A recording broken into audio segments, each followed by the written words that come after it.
በመንፈሳዊ ሕይወቴ ለምን መለወጥ አቃተኝ ብለህ ራስን እየጠየቅ ይሆናል። ወይም መለወጥ እንደማትችል አምነህ ተስፋ ቆርጠህም ይሆናል። በሕይወትህ ማየት የምትፈልገውን ባለማየትህ በብስጭት ውስጥ ልትሆን ትችላለህ። እርግጠኛ ሆኜ የምነግርህ ይህ መልእክት ለለውጥ መነሻ የሚሆን ቁልፍ ነገር ይሰጣል። አስቀድመህ ግን ቤተሰብ ካልሆንክ ሰብስክራይብ በማድረግ ጀምር። ሁላችንም በመንፈሳዊ ሕይወታችን መለወጥ እንሻለን። መቼም መለወጥ የማይፈልግ ሰው ካለ የአእምሮ ጤንነቱ ጥያቄ ውስጥ ይገባል። እግዚአብሔርም እኛም መለወጣችንን እንፈልጋለን። ብዙ ጊዜ ውጫዊ ነገሮቻችን በመቀየራቸው ብቻ እውነተኛ መንፈሳዊ እድገት ላይ ያለን እየመሰልን ልንታለል እንችላለን። እያታለልንና እያስመሰልን ዘመናችንን ልንጨርስም እንችል ይሆናል። የእግዚአብሔር ዘላለማዊ ሐሳብ ግን ውስጣችን በትክክል ተለውጦና እርሱን አንግሶ ከዚህ በሚመነጭ ፍሬ እርሱን በዙሪያችን አስከብረን እንድናልፍ ነው። ለዚህ አይነቱ ውጤት የጨከነ ማንነትና ሁለንተናችንን በጸጋው ዙፋን ፊት መጣል ይኖርብናል። እንደዚያ ስናደርግ ብቻ ነው እውነተኛ ፍሬን በሕይወታችን ማየት የምንችለው። የእውነተኛ ለውጥ ጅማሬ ከውስጥ ነው።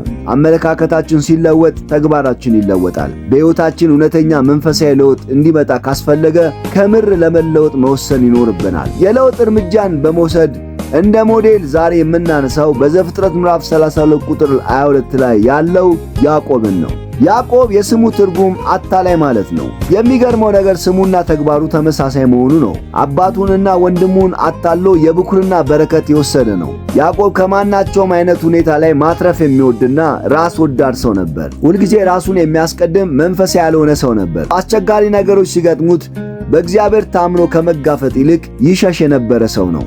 እውነተኛ የሕይወት ለውጥ አልነበረውም።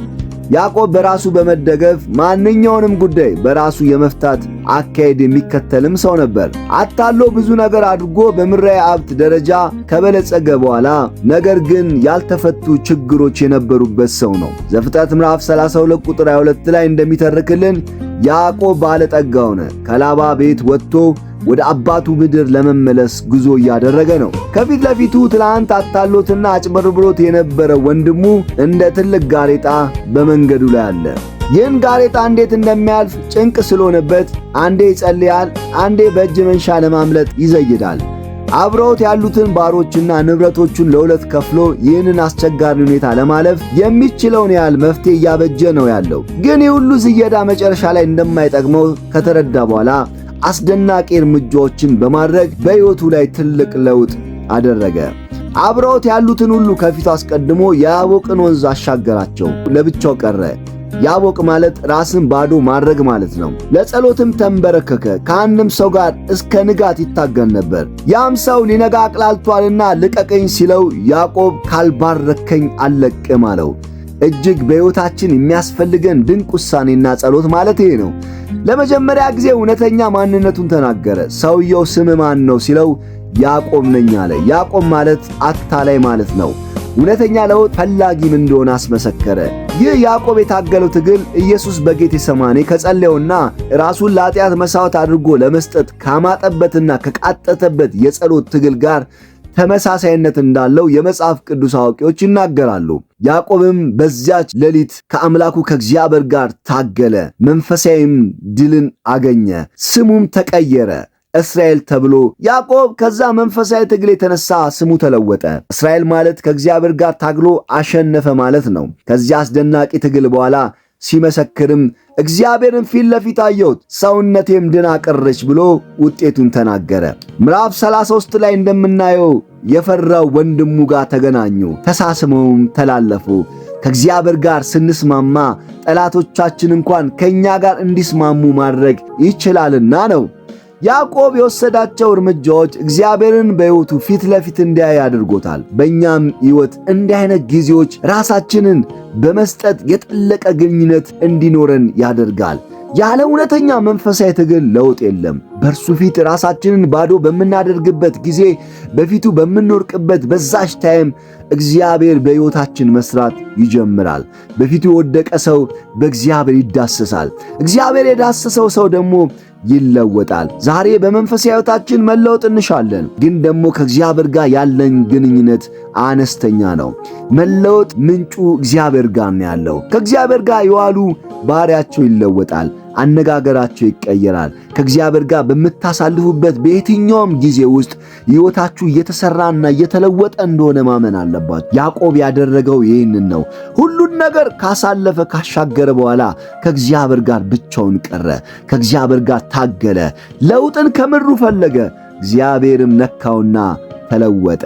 ዛሬ ላይ ሁላችንም የምንታገልባቸው ብዙ ነገሮች አሉን።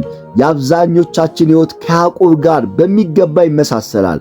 ያዕቆብ ልቡ፣ አካሄዱና ስሙ እንደተለወጠ ጌታ ሊለውጠንና የፍሬ ሰዎች ሊያደርገን ይፈልጋል። ግን አንድ ነገር አለ ሁልጊዜ ከኛ የሚጠብቀው ፍቃደኝነታችንን በሰጠነው ጊዜ ከእርሱ ጋር ለመሆን በቆረጥን በወሰንን ጊዜ እግዚአብሔር በሕይወታችን ሊሰራና ሊለውጠን እጅግ አድርጎ ይጠማል፣ ይፈልጋል። ያዕቆብ ከእግዚአብሔር ጋር ታግሎ አሸነፈ የሚለው ሐሳብ እግዚአብሔርን ማሸነፍ ሳይሆን ለእግዚአብሔር ሙሉ በሙሉ መሰጠትና መገዛትን ያሳያል። እውነተኛ መንፈሳዊ ለውጥን ከፈለግን የሕይወት ሁሉ ምንጭ የለውጥ ሁሉ ባለቤት ከሆነው እግዚአብሔር ጋር የምናሳልፍበት ጊዜ ወሳኝ ነው። ያዕቆብ ከሰውም ከእግዚአብሔር ጋር ታግለ አሸነፍክ ተባለ። የወሰዳቸው እርምጃዎችና ያሳለፈው ያ ድንቅ የሌሊት ትግል እግዚአብሔርን ፊት ለፊት እንዲያይ አደረገው። እኛም በእንደዚህ አይነት ውሳኔና ራብ በፊቱ ብንሆንና ሳናቅማማ ራሳችንን በፊቱ ብንጥል እናየውና ተለውጠን እንቀራለን ብዬ አምናለሁ። አለበለዚያ ግን ሕይወት የሌለው ሃይማኖተኞች ግብዞች ሆነን ሕይወታችን እንደዚሁ በከንቱ እንዲያልቅ እንፈቅዳለን። ከእግዚአብሔር ጋር ስንኖር፣ ከእግዚአብሔር ጋር ስንታገል ያዕቆብ እንዳደረገው እምነታችን ይጠነክራል፣ እምነታችን ያድጋል። ካለንበት የሕይወት ውጥንቅጥ ውስጥ እንወጣለን። አስቀድሜ እንደተናገርኩት ከእግዚአብሔር ጋር የሚያሳልፉ እነዛ ሰዎች ሕይወታቸው በብዙ አቅጣጫ እየተለወጠ ይወጣል። ምክንያቱም እግዚአብሔር የሕይወት ምንጭ ነው። እግዚአብሔር የለውጥ ምንጭ ነው። እግዚአብሔር የበረከት ምንጭ ነው።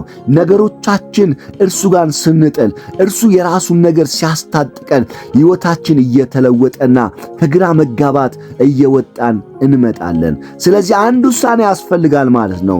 ከእግዚአብሔር ጋር ማሳለፍን መምረጥ። ያዕቆብ ያደረገው ያንን ነው። ከእግዚአብሔር ጋር ለማሳለፍ ፈለገ። ብቻውን ቀርቶ ያንን ታላቅ ትግል ከእግዚአብሔር ጋር ታገለ። እግዚአብሔርን በዛ ደስ አለው። ያዕቆብን እስከ ዘላለም ለወጠው። ማንነቱን፣ ስሙን ሁሉ እንዲቀየር አደረገ። ዛሬ ላይ አሳዛኙ ነገር በሕይወታችን ብዙ ጊዜ ኤሳውን እግዚአብሔር እንዲለውጥልን ነው የምንፈልገው። ራሳችንን እንዲለውጥ አንፈልግም። አንዱ ኤሳው ከሕይወታችን ቢወገድ ሌላው ይመጣል፣ በምድር እስካለን ድረስ ማለት ነው። ነገር ግን እግዚአብሔር በማንኛውም የሕይወት ውጣ ውረድ ነጥሮ የሚወጣ ማንነት ሊሰጠን ስለሚፈልግ እኛን ከውስጥ መለወጥ ነው የሚፈልገው። ለዚህ ደግሞ የእኛን ፈቃደኝነትን ይፈልጋል።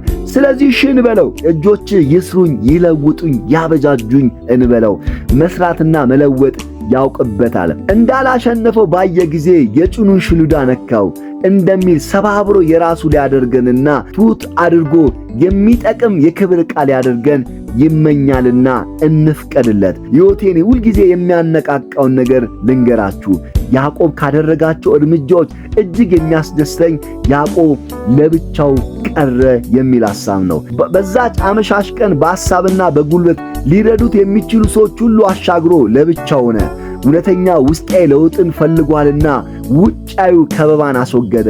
አዎ በዚህ ግርግር በበዛበትና የሰውን ቀልብ በተለያየ መልክ የሚስቡ ነገሮች በበዙበት ዓለም በጌታ ፊት ጊዜን ማሳለፍ በጣም አስፈላጊና የሚጠቅም ነገር ነው። በብዙ የሥራ መስክ የተወጠርን በብዙ ነገር ሕይወታችንን የሚፈልጉ ነገሮች ያሉን ቢሆንም አጋጣሚዎችን እየተጠቀምን ከጌታ ጋር ማሳለፍን መልመድ አለብን። በእነዚህ ጊዜያቶች የምናሳልፋቸው በርከት ያሉ ሰዓታት ወደፊት የሚኖረንን ሕይወትና አገልግሎት በእጅግ ይወስኑታልና ነው። ያለ መሰሰት ራሳችንን በእግሩ ስር እንጣል። እግዚአብሔር ሆይ እንደ ያዕቆብ በፊት የከበረ ጊዜ ስጠን ብለን እንጸልይ። እውነተኛ ለውጥ ከውስጥ ወደ ውጭ ይወጣልና የለውጥ ምንጫችንም እግዚአብሔር ነው። እግዚአብሔር ጋር ካሳለፍን እንለወጣለን። እግዚአብሔር ጋር ግን ማሳለፍ ካልቻልን በሕይወታችን ምንም ለውጥ እንደማይመጣ ልመሰክርላችሁ እፈልጋለሁ። አመሰግናለሁ። ሰብስክራይብ፣ ሼር፣ ላይክ በማድረግ ቤተሰብ ይሁኑ።